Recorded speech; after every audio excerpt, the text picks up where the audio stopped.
adicciones. Vamos a esperar unos segundos mientras se van conectando las personas.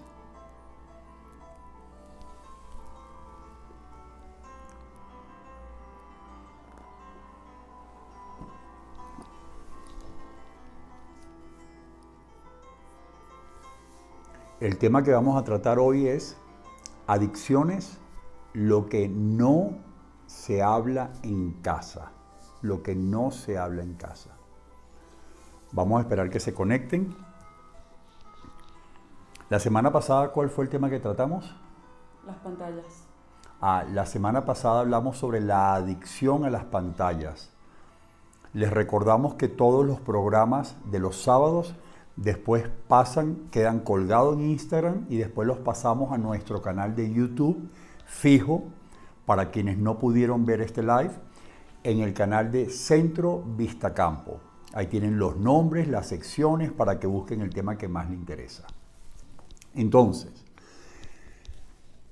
uno de los grandes temas que afectan el tratamiento, el apoyo, la ayuda a un adicto es la percepción que se tiene sobre la adicción. Esto lo hemos hablado infinidad de veces. Muchísimas de las personas que nos siguen ya han escuchado el tema del estigma, pero la pregunta es, más allá del estigma, ¿qué hay detrás?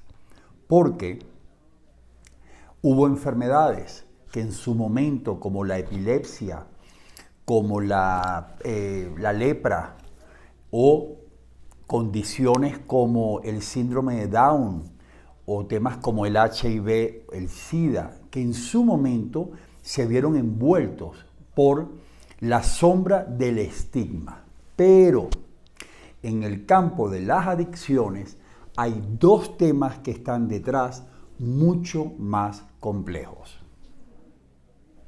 las culpas y la vergüenza. Esto es un tema que no solemos tratar en las salas de terapia, lo cual es un error, porque las enfermedades tradicionales, como lo dijimos en el video promocional, una enfermedad tradicional es papá, mamá, esposa, esposo. Tengo un problema de apendicitis, tengo un problema en el riñón, tengo un problema de cualquier tipo en el hígado, en los pulmones, en la dentadura, en la vista. Y cuando tú compartes esto en la mesa familiar, todos se abocan con preocupación a intentar buscar el mejor especialista para tratar ese problema que afecta tu salud, tu calidad de vida, lo haces y sigues tu vida. Pero cuando ponemos sobre la mesa, en cualquier parte del planeta, la adicción, es decir, la drogodependencia a sustancias legales o ilegales, entramos todos en pánico. ¿Por qué entramos en pánico? Porque la familia considera que tiene que proteger a esa persona enferma, a esa persona que allá fuera de la casa se le llama vicioso, se le llama débil, que no tiene personalidad, que no tiene carácter, que es un inmoral, porque es la percepción general. Y entonces, para protegerlo, nace el silencio. Justamente ahora, Manuel, cuando venía para acá al estudio, me conseguí con un grupo de pacientes que está egresado y cuando les comenté sobre el live de hoy, me decían, bueno, yo pasé un tiempo en Vistacampo y yo nunca lo he comentado. Yo a mis amistades jamás les he dicho que soy un adicto recuperado, lo cual yo no estoy diciendo que tiene que decirse. Yo lo que digo es cómo percibes tú una enfermedad.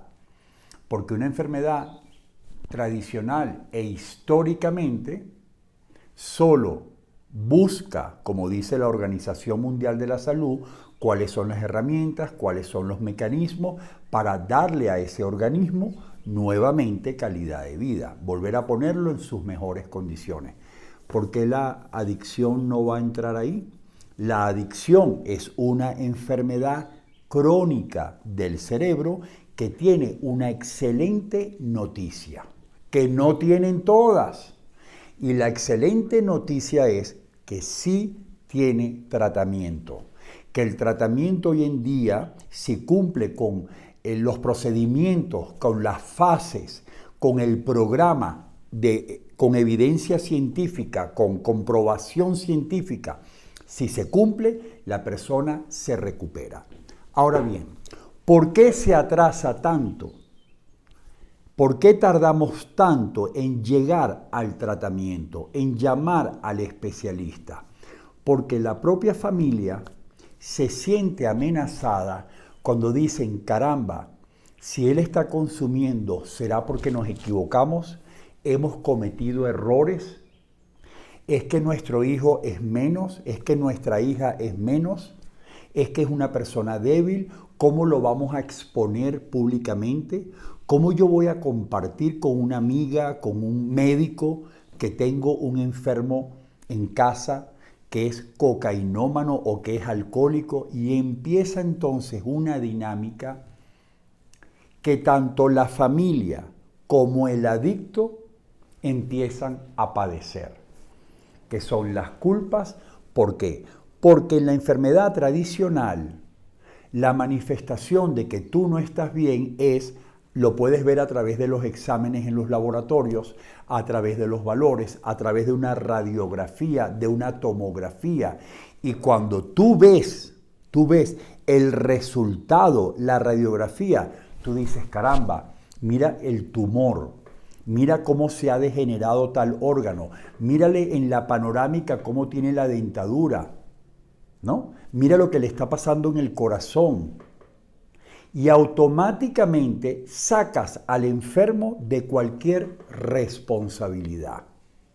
Tú no vinculas a una persona enferma de Parkinson, del hígado, del corazón, de los riñones, de la próstata,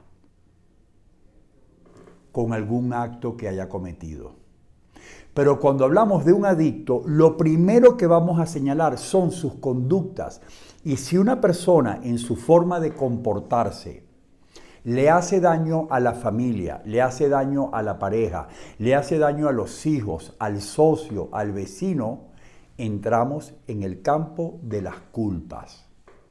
Fíjense bien, entonces ya sobre la mesa tenemos un culpable, pero es un culpable doble, porque la familia está pensando que fallaron en la educación, que no le dieron lo correcto, o dejaron de darle lo que necesitaba en alguna parte de la mesa. Nos sentimos culpables porque vivimos un divorcio, porque tuvimos que emigrar, porque no conseguimos empleo, porque no alcanzaba el dinero, porque tuvimos que trabajar y no le dedicamos el tiempo suficiente, porque murió la madre, porque murió el padre.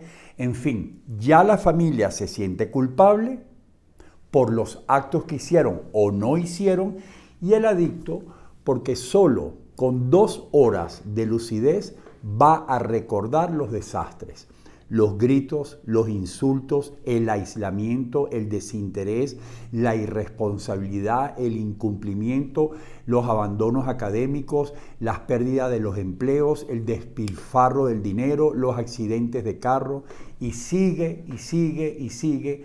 Y ese joven de 18 años o ese hombre de 55, 60, al despertar, lo único que tiene claro es que él es culpable. Pero resulta que cuando hay culpas, tú te puedes adaptar, tú puedes pedir perdón, tú puedes tratar de comprender, tú puedes proponerte no volver a hacerlo, pero el exceso de culpas que se le señala al adicto nos lleva al campo de la vergüenza. Yo pienso que la vergüenza es uno de los temas más peligrosos en el campo de las adicciones.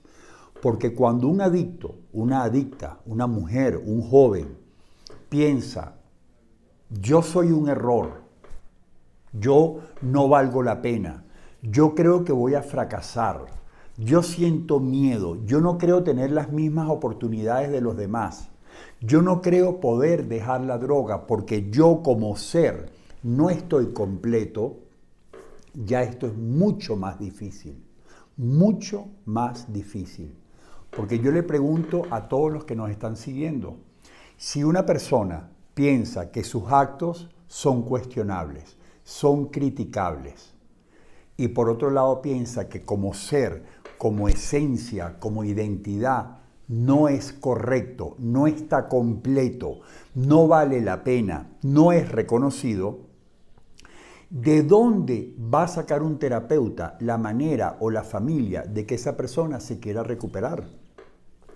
Si lo que vas a recuperar no vale la pena.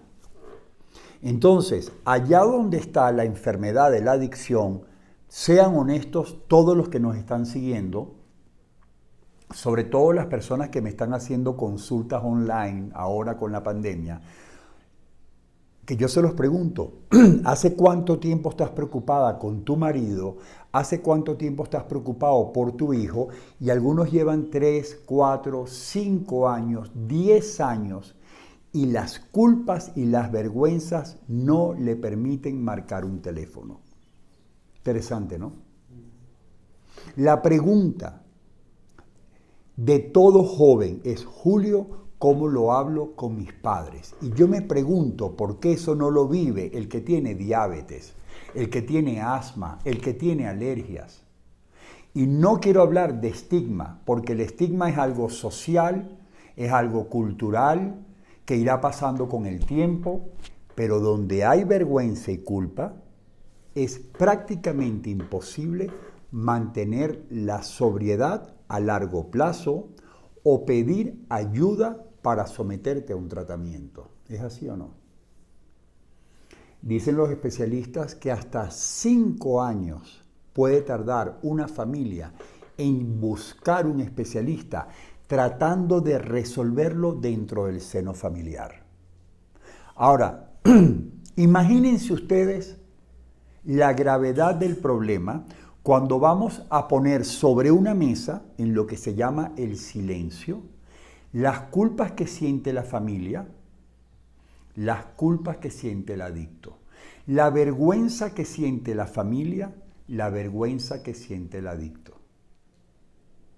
¿Cómo puedes tú vivir y ver cómo estás deteriorando tu vida si el mensaje y la mirada de esos padres es: de esto no se habla? Mira, vamos bien.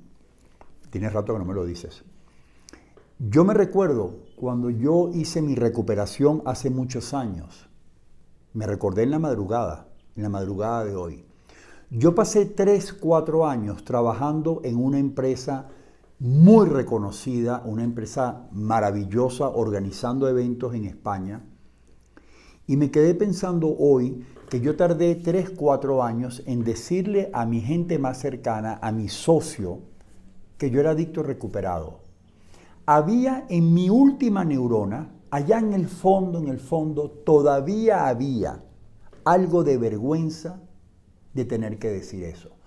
Algo tan absurdo como que en cada evento que me ofrecían beber, ¿por qué yo no podía decir no gracias? A mí me hace daño beber.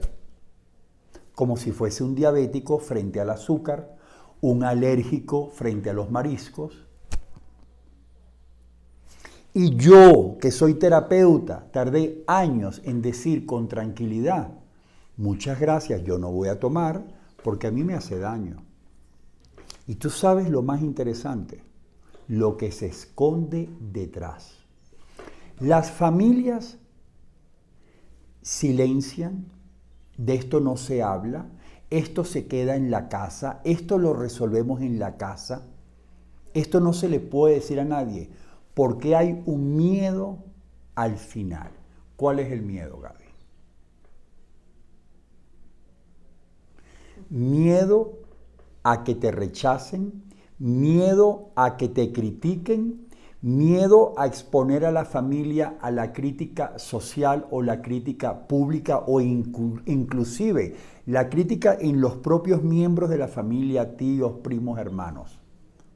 ¿Y qué hay detrás del miedo a la crítica y al miedo al rechazo?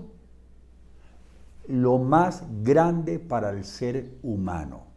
Miedo a que no te amen, porque todos necesitamos ser amados. Y donde hay crítica, donde hay rechazo, donde, caramba, tus conductas no estoy de acuerdo en ellas, tu forma de ser, no estoy de acuerdo en ellas, hay que tener algo para sobreponerse a ese miedo, que es el coraje. Estaba estudiando en estos días a los expertos en vergüenza, en culpa, en coraje, y me encantó la definición de coraje que escuché. Coraje es la capacidad, la aceptación de compartir tu vida con otro,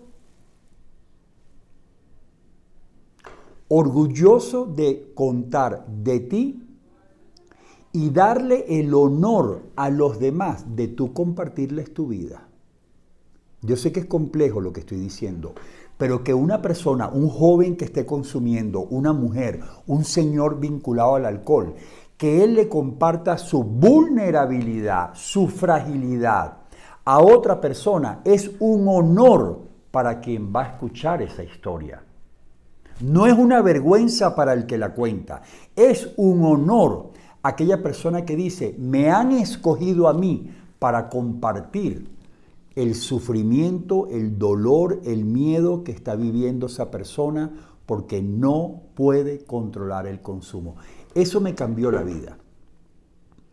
Yo pensaba, caramba, ¿cómo lo voy a decir? ¿No? Mucha gente nos pregunta cómo decir eso en mi casa, cómo decir que estoy enganchado a la marihuana, cómo decir que me bajé toda la botella de alcohol, cómo escondo la botella, cómo decir que no puedo dormir sin pastillas. Hay que cambiar el enfoque. ¿A quién voy a escoger yo? ¿Un padre, una madre o tal vez no? ¿Un padrino, una abuela, un profesor, un amigo? Que desde la humildad yo lo escoja y le diga, mira, yo te quiero compartir lo que yo estoy viviendo. Ese exponerse a aceptar la vulnerabilidad de todo ser humano te honra, te honra. Y prepara el camino al éxito. Todos los adictos que no se han ingresado, que están sufriendo en silencio, que están aislados en su habitación o en la calle, tratando de evitar que se le vea su dependencia a una sustancia de la cual no es culpable. Tiene que saber que se está apartando, se está escondiendo, lo está negando porque no ha hecho un tratamiento para aceptar su enfermedad. Nadie en un comedor un domingo, en una cena familiar, haría sentir culpable a una persona por tener tuberculosis, a una persona por contraer el coronavirus, a una persona por tener apendicitis, una persona que ha tenido un paro cardíaco. A nadie se le ocurriría decirle, esto te ocurrió porque tú esto y esto y esto. La única enfermedad donde se va a ir a vincular el consumo con las culpas es en el campo de la adicción. Porque de la puerta para afuera sigue siendo un vicioso, una persona sin carácter, una persona sin personalidad. ¿Cuál es la recomendación a la familia? Hoy, después de este live, o cuando usted lo escuche, invite a la gente a comer en su casa. Y pídale a cada miembro, desde el coraje, yo quiero ser seleccionado por ti para que tú me cuentes aquello de lo que sientes vergüenza. Yo leí una vez, hay un señor, hay un médico que en Nueva York tiene un centro para indigencia, para la indigencia.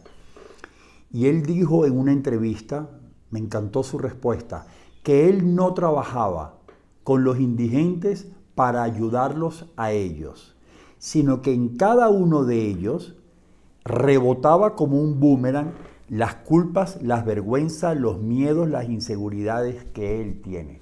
Exactamente igual me ocurre a mí en mi sala de terapia. En cada consulta online, en cada terapia presencial, cuando alguien habla de los problemas de su consumo, de su dependencia, de sus desastres, de sus angustias, va a despertar en mí todavía si queda algo de culpas, algo de vergüenza,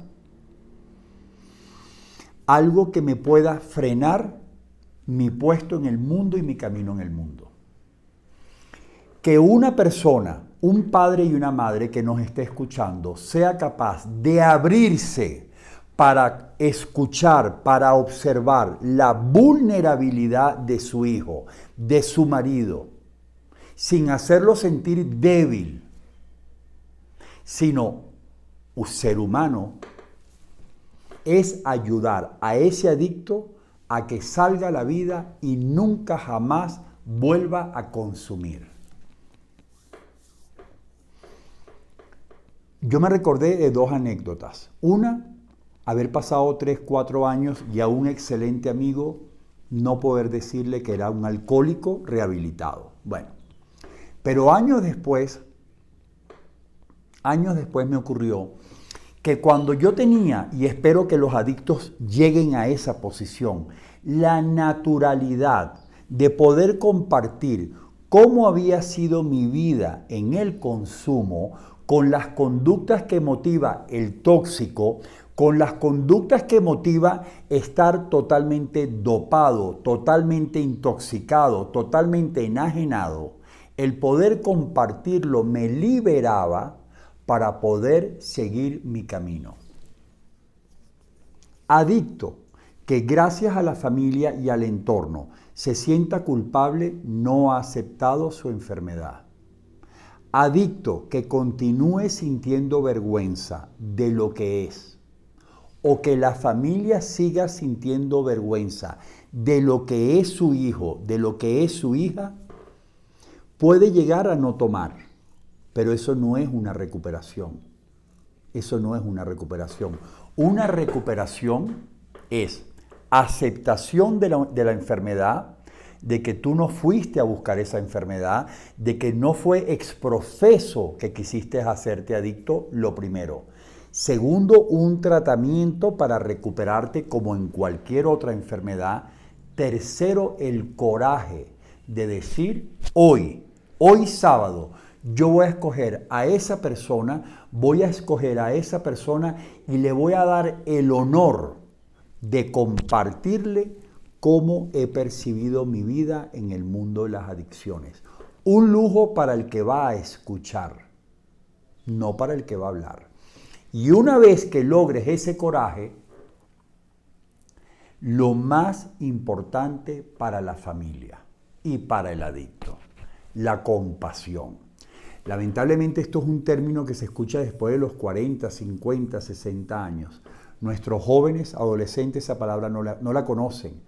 Creen que compasión es darle dinero a un homeless en la calle. Compasión, que tiene muchas definiciones, tiene una fundamental en el campo de las adicciones. Entender por compasión que yo acepto, yo honro y me siento digno de todo aquello que no me gusta de mí mismo.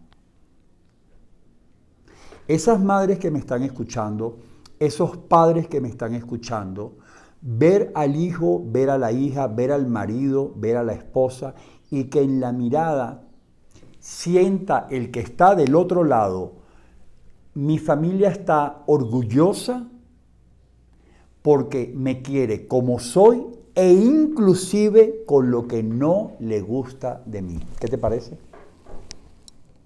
Eso es compasión, abrazar aquello que tú evitarías mostrar porque no te gusta de ti, culpando a los demás, proyectando en los demás, separándote de los demás, evadiéndote de la realidad con la sustancia, con el autoengaño, y permitirte sentarte en la mesa hoy sábado o cualquier sábado y decir: vamos a hablar desde la aceptación de que somos vulnerables, de que somos humanos. Fíjate que es curioso, porque en este tema la mujer juega con desventaja. La vergüenza y las culpas en la mujer sigue siendo discriminatorio versus el hombre, porque el hombre siente vergüenza de sí mismo si no logra dos cosas. Agarren para dónde vamos. Una, transmitir que es fuerte, que es sólido, el hombre. Y dos, que es exitoso en el trabajo. Un hombre que se reconozca exitoso lo es en el trabajo y transmitiendo solidez y fortaleza. Pero en la mujer que juega con desventaja, no se le permite el error, se le exige la apariencia, la belleza y la perfección de las responsabilidades que tiene que cumplir. A una mujer un error no se le va a permitir cuando hablamos de conductas. Al hombre se le permite siempre y cuando no luzca frágil, porque vulnerabilidad esconde la palabra débil. ¿Tú te imaginas un hombre, Manuel, que diga, estoy orgulloso de ser frágil y de ser débil? No. ¿Jamás? No hay hombre en el planeta Tierra que diga, venga, vamos a llorar. Yo voy a poner a 5 mujeres delante y yo voy a llorar con ellas. ¿Tú crees que existe uno? No, imposible.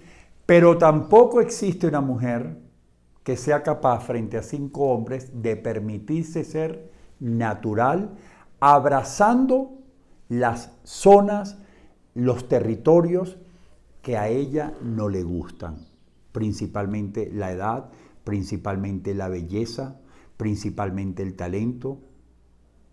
Entonces, entre el hombre y la mujer, cuidado, porque la vulnerabilidad es lo que nos une a todos los seres humanos, y para poder ayudar a que una persona se acerque a un tratamiento, hay que ayudar a esa persona a que entienda que las enfermedades no tienen culpables. Y que los actos de un adicto, por muy terribles que sean, desde robar, la delincuencia, un accidente de carro, la violencia, la agresividad, la irresponsabilidad, la promiscuidad, todas las conductas bajo el efecto de un químico, son la manera de diagnosticar cuán enferma está esa persona.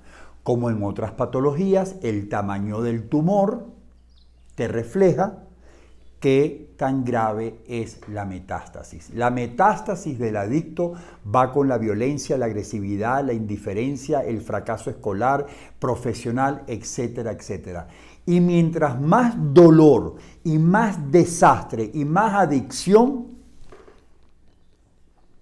mayor compasión, aceptación y dignidad tiene que ocurrir en la mesa de la casa. ¿Es así o no? Sí. ¿Tienes preguntas por lo que veo? Sí, hay unas preguntas. Voz alta, a ver. Una señora comenta que su hija consume marihuana y que ella se siente culpable porque siente que no le dio suficiente amor. ¿Cómo se puede trabajar esas culpas? Una mamá piensa que su hija consume marihuana porque no le dio amor. Wow. Wow. La adicción no la genera una madre. La adicción no la trata una madre. La recaída no la previene una madre. ¿Me expliqué? La adicción es una enfermedad multifactorial. Dicho para el pueblo, ¿a qué componentes genéticos, ambientales, sociales? Hay una cantidad de factores que se van a conjugar para que una persona consuma y abuse de una sustancia. Pero, escucha bien, esto es un tema muy profundo, porque muchas veces la madre que se siente culpable o el padre que se siente culpable, ya le va bien sentirse cómodo en esa posición, porque una persona que tiene la identidad en el mundo de sentirse culpable, hará todo lo contrario que necesita un adicto. Porque esa madre que se siente culpable es lo que llaman un pleaser, es la madre que va a sobreprotegerlo, va a querer darle regalos, va a querer apoyarlo, encubrirlo, va a sentir lástima, pobrecita, por mi culpa. Y entonces la adicción que necesita un tratamiento se va a postergar porque la madre está jugando a la madre ambulancia, la madre enfermera, la madre terapeuta, la madre doctora, porque quiere salvar no a su hija de la marihuana, se quiere salvar ella de las culpas que siente. Por eso en un tratamiento se tiene que tratar al adicto, en este caso a la hija, y a la madre y al padre, porque las culpas solo van a promover mayor consumo en el adicto. Las culpas es un tema muy complejo, que a diferencia de la vergüenza, la culpa es por los actos, por las conductas. Entonces, las conductas inadecuadas, la ausencia, la falta de comunicación, el no saber transmitir amor, el no permitir la comunicación durante una comida, por eso de que esto no se trata, esto no se habla, los trapitos dentro de casa, cuando todo el mundo sabe lo que hacemos los adictos cuando estamos tomando, el planeta entero sabe quién consume, quién no consume, pero ahí estamos todos como una secta encerrados en el velo del secreto. Resulta que esos actos que la madre considera que dañaron al hijo o a la hija, ahora con regalarle, con buscar compensar, ¿no? Con buscando el perdón, la absolución, van a promover mucho más daño. Lo que necesita la hija es acercamiento al tratamiento, no que la madre trate de suplir el tiempo perdido o sus ausencias o sus errores, ¿no? Si tienes una hija consumiendo, haya lo que haya pasado en el ambiente familiar, es una enfermedad que sin tratamiento puede ser mortal, vaya y busque un especialista, ¿no? Las culpas pueden ser una identidad. Las culpas pueden darte una identidad y te da una manera de moverte por el mundo tratando de ayudar, tratando de corregir, tratando de buscar un perdón de una forma equivocada. Entonces, tanto tratamiento para la hija como tratamiento para la madre. ¿Qué más? Ok, en mi casa hay varios adictos y yo no entiendo por qué cuesta tanto hablar del tema. Por lo que estoy diciendo, cuando un adicto en la casa quiere compartir su consumo, qué hace cuando se escapa, qué hace cuando duerme en la calle, qué hace cuando se desaparece, sea un gran ejecutivo, sea una esposa que se esconde con las amigas y prefiere irse a otro lugar durante el día o se va los fines de semana, o los jóvenes que duermen fuera de la casa o se encierran en la habitación, es porque la mirada que hay alrededor en esa mesa es una mirada, es como un muro de protección, porque los propios padres en ese consumo del hijo van a sentir por dentro sus miedos, sus propias vergüenzas. O sea, si mi hija está consumiendo, yo me siento avergonzada. Si mi hijo fracasa por cocaína o por alcohol, yo como padre, yo como hombre, me siento amenazado. Porque si mi hijo fracasa, yo soy un fracasado. Y eso no se le permite a un hombre ni a una madre.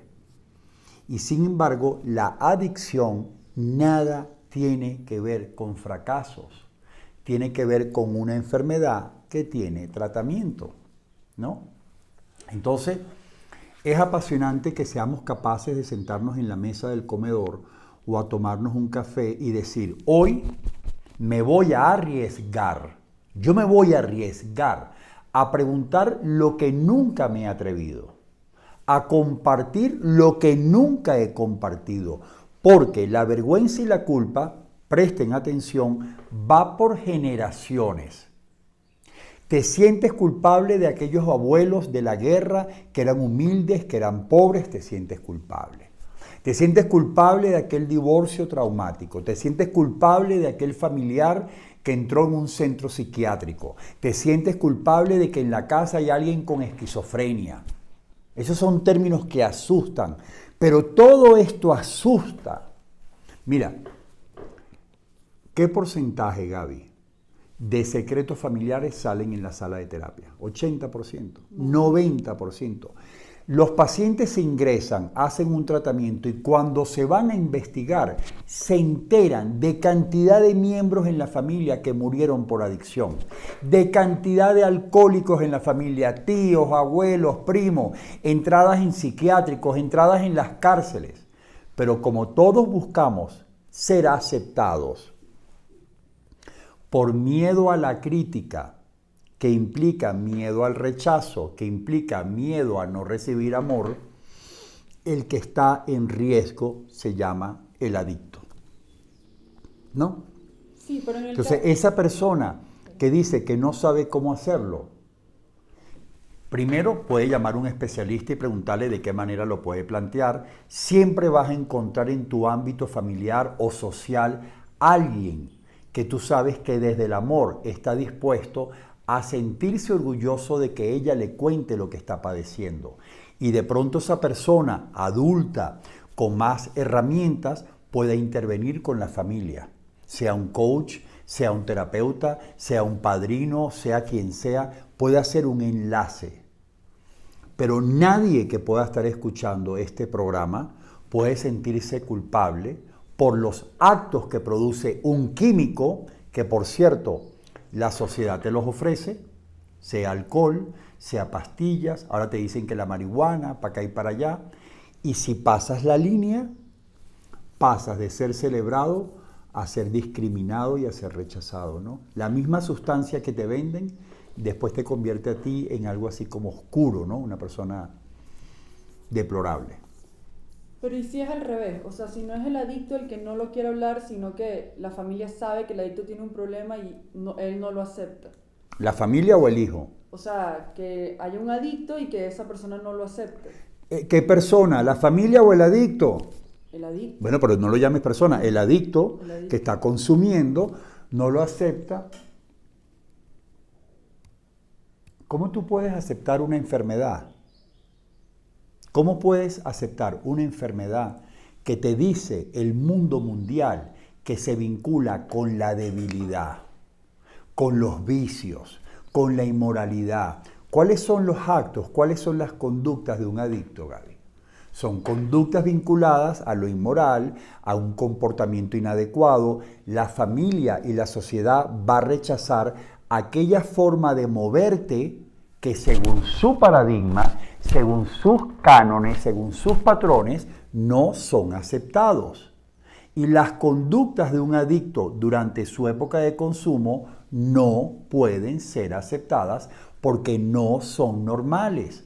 Están mediadas por un químico y todo lo que dice, todo lo que hace, todo lo que promete, todas sus reacciones, violencia, agresividad, aislamiento, apatía, desidia, nediones, mentiras, manipulación, chantaje, todas las conductas de ese muchacho, cuando va a hablar, la familia está preparada para decirle, tú eres incorrecto, lo que estás haciendo es incorrecto, tus conductas no están de acuerdo a nuestra familia.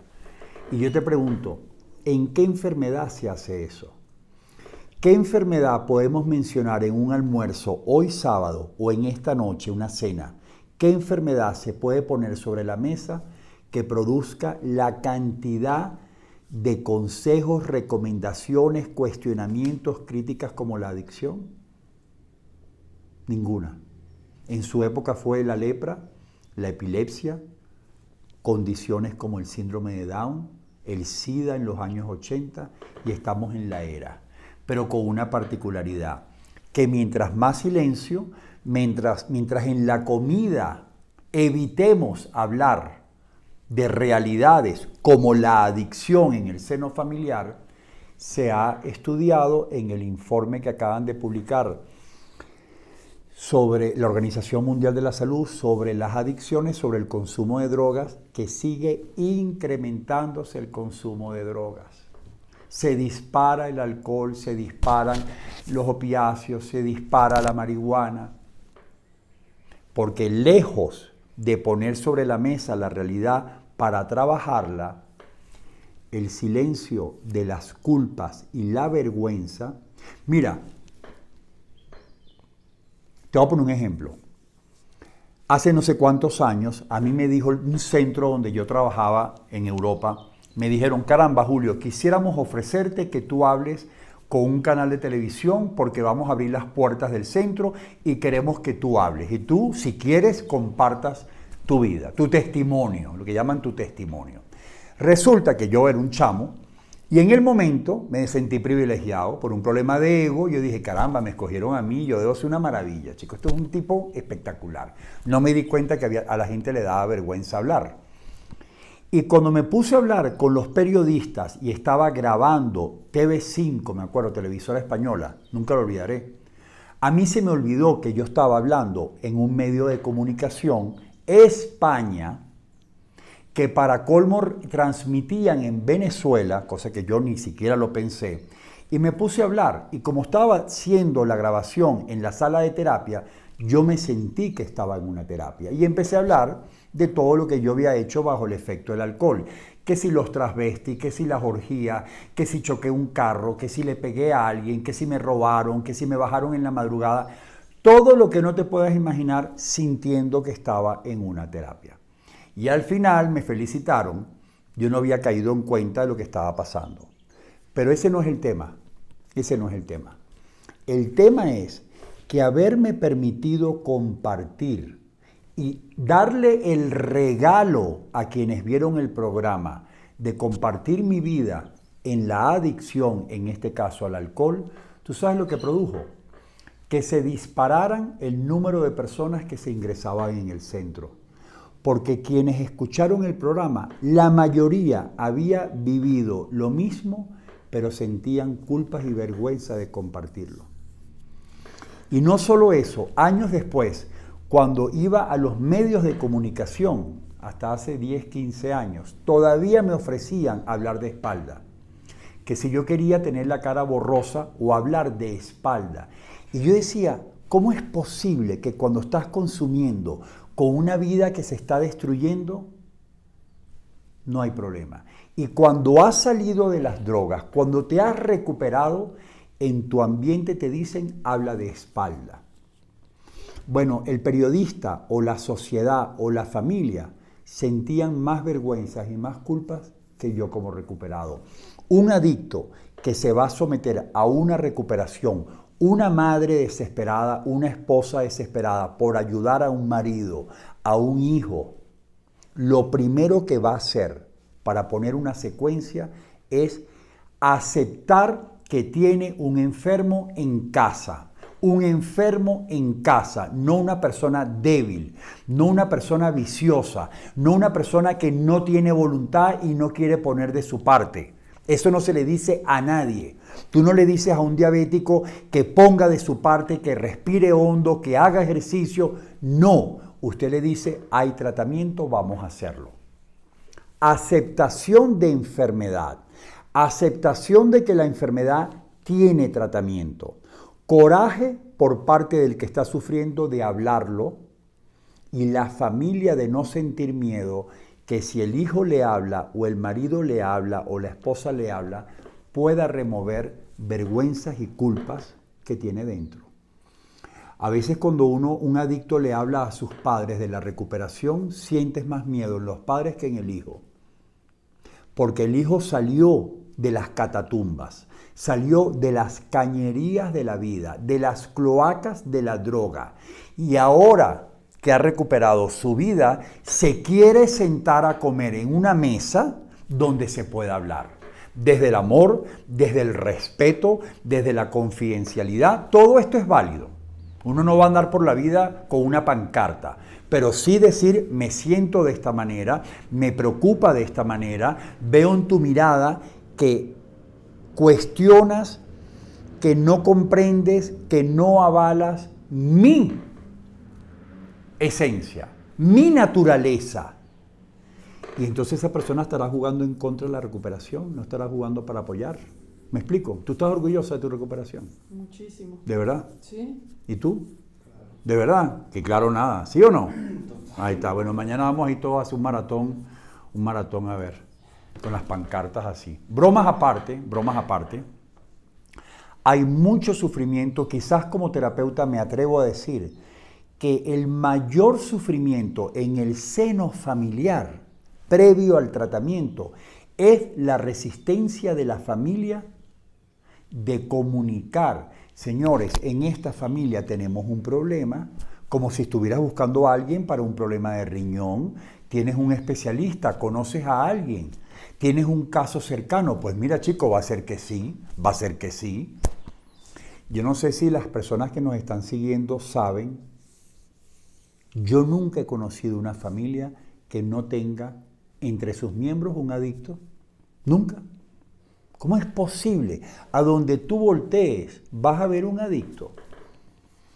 Entonces, lo que no se habla en casa no es privacidad, es el silencio de la vergüenza y de las culpas que va a atrasar, va a impedir, va a boicotear lo que necesita ese adicto que está arriesgando su vida. Lo que estás viviendo, el problema que tienes, ese infierno que estás viviendo, ese irte muriendo, que él no lo puede ver porque está intoxicado, pero la familia lo puede ver porque está sobria, tiene solución. Por eso les digo que el punto final es la compasión de decir, lo que en esta familia cada uno de sus miembros no nos gusta es un reflejo de un trabajo que está pendiente. Lo que no te gusta en tu hijo, lo que no te gusta en tu hija, va a proyectar, va a reflejar algo que tú no te has trabajado.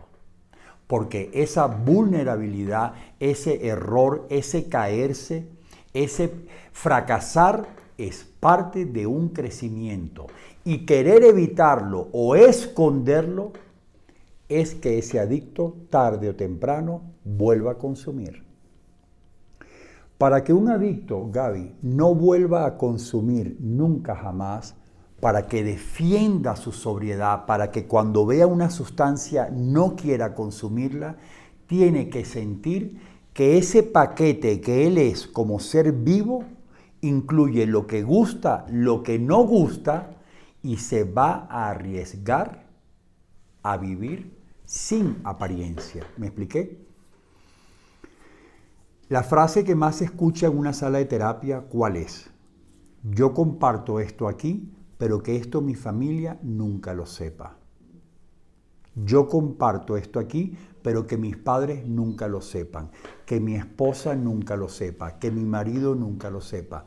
Y cuando te das cuenta qué es aquello que quieren esconder, son las conductas de un adicto en cualquier parte del mundo, es decir, las conductas bajo el efecto de un químico, ¿no? ¿Qué más? ¿Y si la familia después del tratamiento sigue sin enfrentar los secretos familiares? Si el adicto hizo un buen tratamiento, esta pregunta es buena. Si el adicto hizo un buen tratamiento, le guste a la familia o no, él va a regresar y él va a resquebrajar esa homeostasis. Ese sistema se va a resquebrajar. Yo lo comparo con el mecate allá en el puerto, en un puerto, agarras un mecate de un barco y jálale un hilo. O coge una media, un calcetín y jálale un hilo. Eso es lo que pasa con un adicto cuando se sale. Se tiene que readaptar todo de nuevo.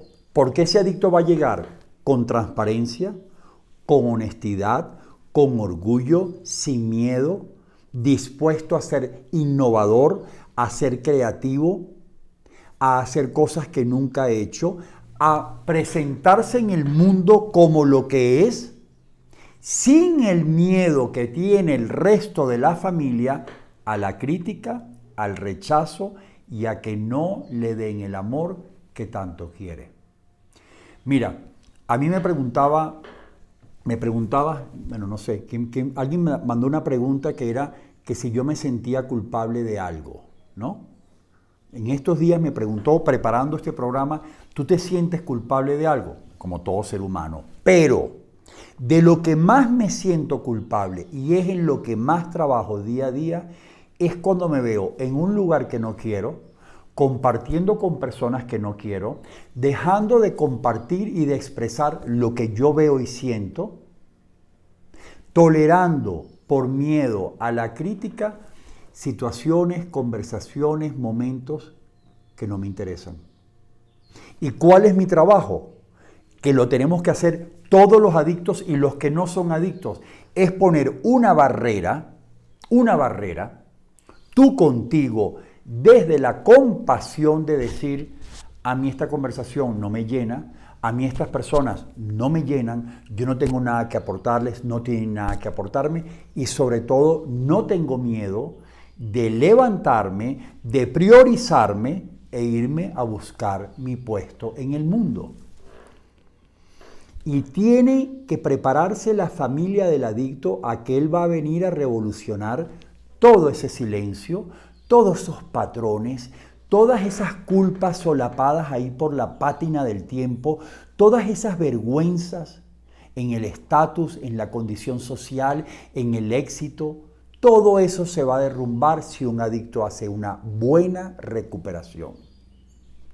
Así que prepárate, porque cuando regresen a casa no hay nada más bonito porque va a haber respeto, va a haber dignidad, va a haber consideración de decirle, mamá, papá, esta es mi verdad y este va a ser el lugar donde yo quiero ubicarme en el mundo.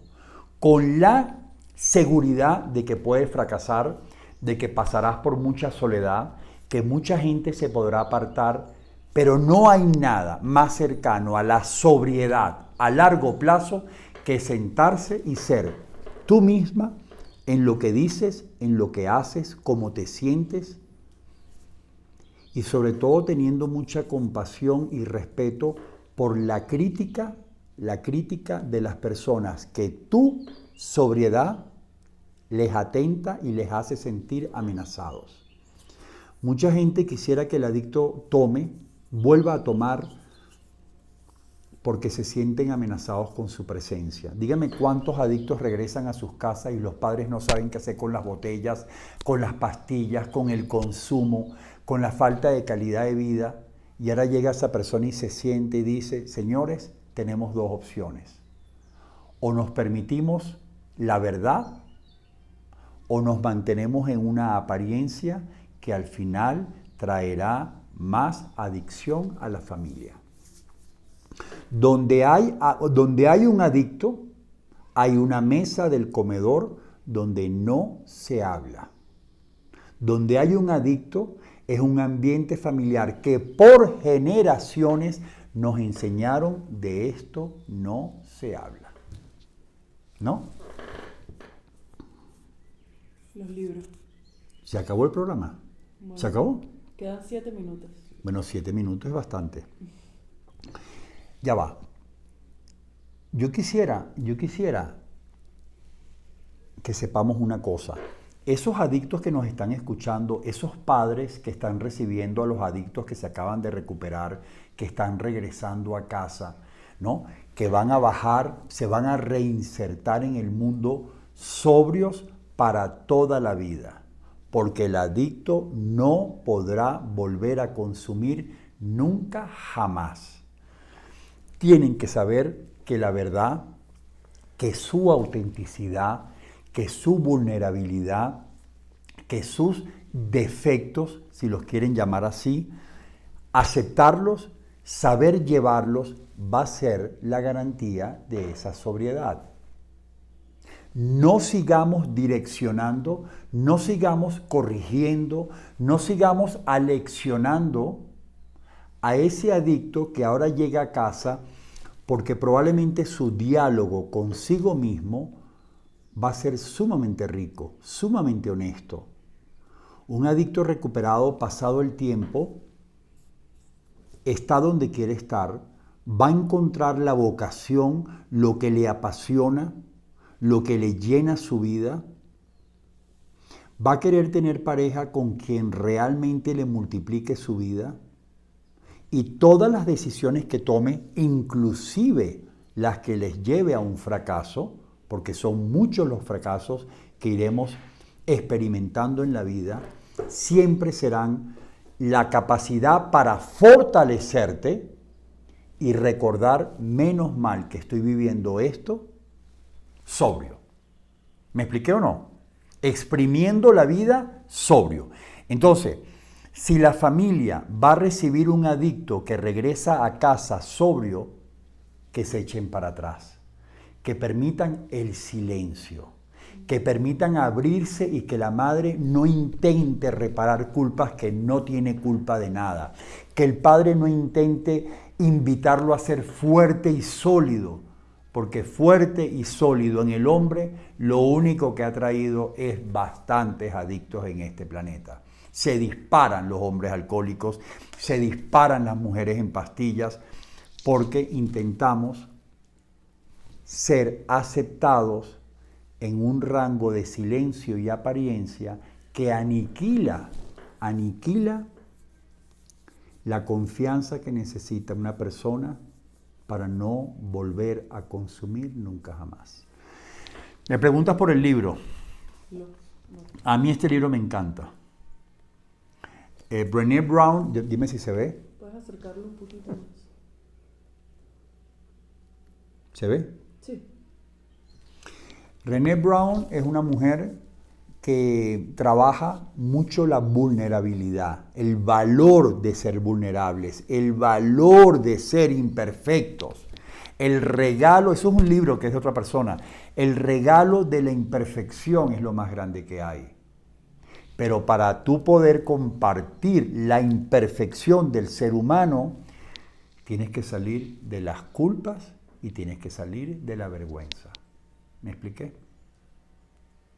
Yo no creo que exista, Manuel, no creo que exista una herramienta más efectiva para mantener la sobriedad que estar bien con uno mismo. ¿Sí o no? Es estar bien con uno mismo. Es decir, acepto, ¿no? Lo que llamaba aquel libro Las zonas erróneas. Eso era un título terrible, Las zonas erróneas, ¿no? ¿Cómo aceptar todo esto? Eso es. Entonces, este es el libro, pero quería decir algo más. ¿Qué me faltaba? Las consultas.